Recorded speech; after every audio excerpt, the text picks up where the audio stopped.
Hello and welcome to GamingBolt for this week's news. And first, we're going to be looking at the rumor that Microsoft is looking to acquire a big company like EA or Valve.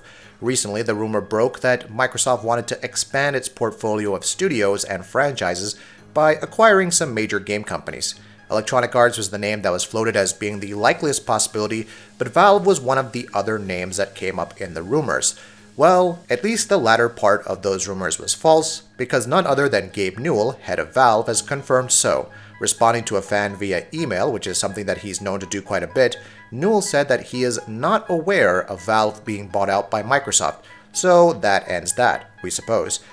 Valve fans can therefore rest easy, the company is in no danger of going corporate anytime soon, but this also means that said fans wait for Valve to actually put out a meaningful game continues. So yeah, Half-Life 3 never happening, so on and so forth. Moving on to Bayonetta, one of the most beloved and well-received action game franchises in the world, which has had a troubled history. The original game, in spite of great acclaim, didn't do all that well, leading to Sega suspending development for its sequel, putting the future of the franchise in jeopardy. That was at least until Nintendo came along and rescued the franchise, offering to fund the game themselves and lend development assistance. Nintendo revived Bayonetta 2 as a Wii U exclusive offering, where it ended up doing about as well as a niche game on a niche system like the Wii U could.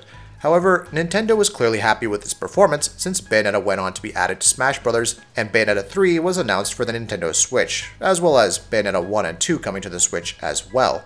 This seems to indicate that Bayonetta 2 was not a one-off, and that Nintendo has sewn up the franchise once and for all. And in case it wasn't clear enough already, then the heated response offered by Platinum Games' Hideki Kamiya regarding a fan's inquiry about the possibility of Bayonetta ever coming to the PlayStation should be more than enough. Essentially, Kamiya made it clear that the decision rests with Nintendo and no one else, telling the fan to go ask Nintendo for a PS4 port of Bayonetta. Just to drive home how unlikely it is that this series will show up on non-Nintendo systems, he also added, while you're at it, ask them about Mario and Zelda for PS4 too. So yeah, that happened. If you want to play Bayonetta, you probably best get a Switch. Bayonetta 1 and 2 are out on the Switch later this month, and Bayonetta 3 has been announced for the platform exclusively, though it does not yet have a release date. Oh well, at least the first Bayonetta is on PC. That's good, right? Last week, we spoke about Halo 6 and the possibility of loot boxes, but this week, 343 Industries has spoken about the development resources allocated to the next Halo, not really going as far to call it Halo 6, but acknowledging it as the next big mainline game. Of course, with the developer also focusing on supporting Halo the Master Chief Collection and Halo 5 Guardians, there might be some concern for resources on the next game.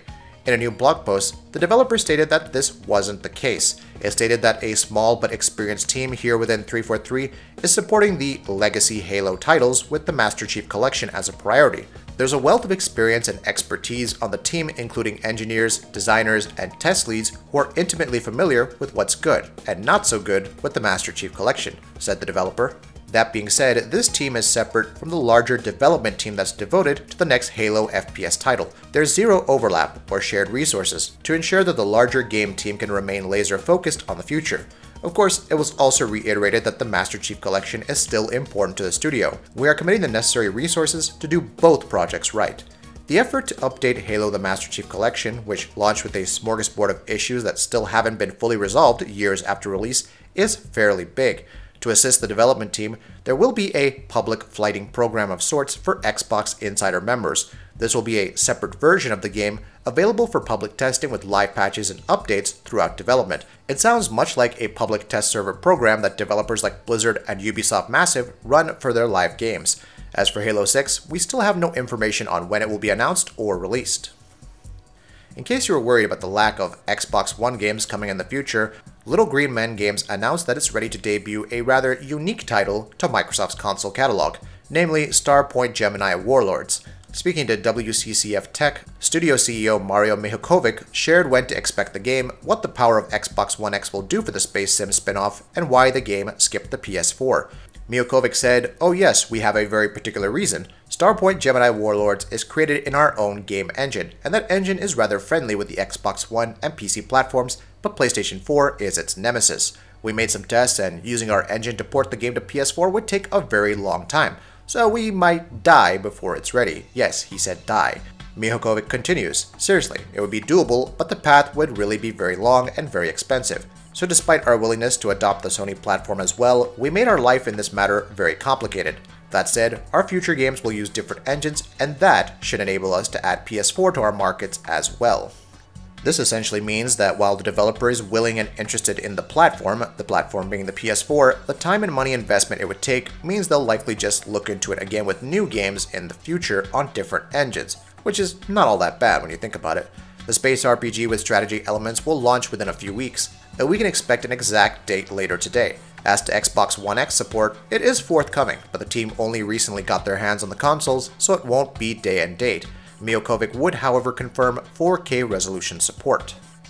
And now for my personal favorite news of the week. About a week ago, a Kotaku report from a little-known journalist, you've probably heard his name, Jason Schreier, said that BioWare was now focusing entirely on the upcoming games-as-a-service shared world shooter Anthem, and that the performance of that game would determine their future in some way or the other.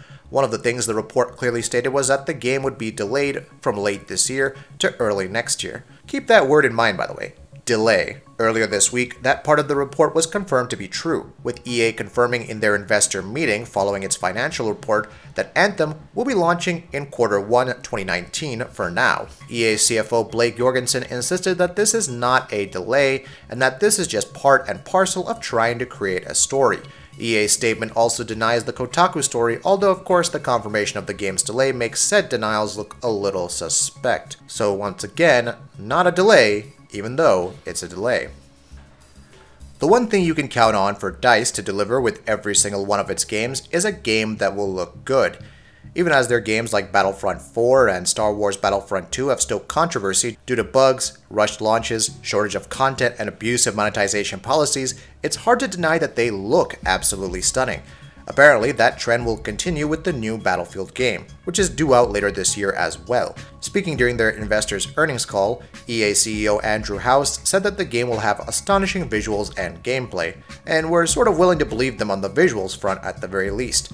On the gameplay front, we're interested to see what Battlefield can do to really astonish us. Battlefield 1 went back to the old days of World War I and really catered to fan expectations with that. We're not sure how anything after that would be more astonishing, but we'll see. The next Battlefield is due out in October this year, and unless new consoles are announced, it's likely coming to PS4, Xbox One, and PC.